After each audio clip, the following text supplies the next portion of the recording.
आज की अपनी कहानी है एक बाप की दर्द भरी कहानी। एक गांव में एक बूढ़ा व्यक्ति अपने बेटे और बहू के साथ रहता था।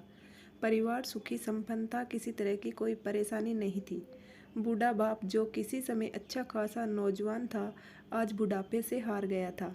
चलते समय लड़खड़ाता था, लाठी की जरूरत पड़ने लगी, चेहरा झुर्रियों से भर चुका था, बस अपना जीवन किसी तरह व्यतीत कर रहा था। घर में एक अच्छी चीज़ थी कि शाम को खाना खाते समय पूरा परिवार एक साथ टेबल पर बैठकर खाना खाता था। एक दिन ऐसे ही शाम को जब सारे लोग खाना खाने बैठे, बेटा ऑफिस से आया था, भूख ज़्यादा थी, सो जल्दी से खाना खाने बैठ गया और साथ में बहू और उसका एक बेटा भी खाने लगे।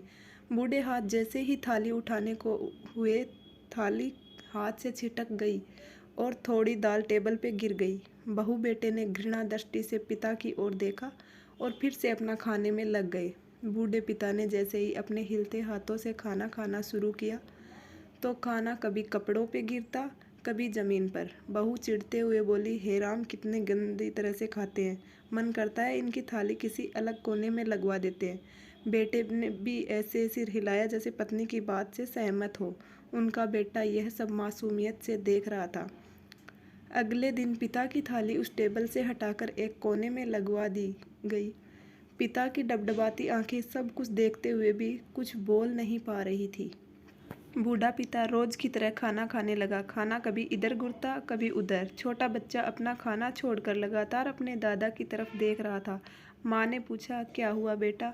बेटे, तुम दादाजी की तरफ क्यों देख रहे हो और खाना क्यों नहीं खा रहे? बच्चे ने बड़ी मासूमियत से बोला, माँ, मैं सीख रहा हूँ कि वृद्धों के साथ कैसा व्यवहार करना चाहिए। जब मैं बड़ा हो जाऊँगा और आप लोग बूढ़े हो जाओगे तो मैं भी आपको इसी तरह कोने में खाना खिलाया करूँगा। बच्चे के मुंह से ऐसा सुनते ही बहू और बेटे दोनों कांप उठे। शायद बच्चे की बात उसके मन में बैठ गई, क्योंकि बच्चे ने मासूमियत के साथ एक बहुत बड़ा सबक दोनों लोगों को दिया था। बेटे ने जल्दी से आगे बढ़कर पिता को उठाया और वापस टेबल पर खाने के लिए बिठाया, और बहू भी भागकर पानी का गिलास लेकर आई कि पिताजी को कोई तकलीफ ना हो। इस कहानी से शिक्षा मिलती है कि माँ बाप इस दुनिया की सबसे बड़ी पूंजी है। आप समाज में कितनी भी इज्जत कमा ले या कितना भी धन इकट्ठा कर ले, लेकिन माँ बाप से बड़ा धन इस दुनिया में कोई नहीं है। Thank you.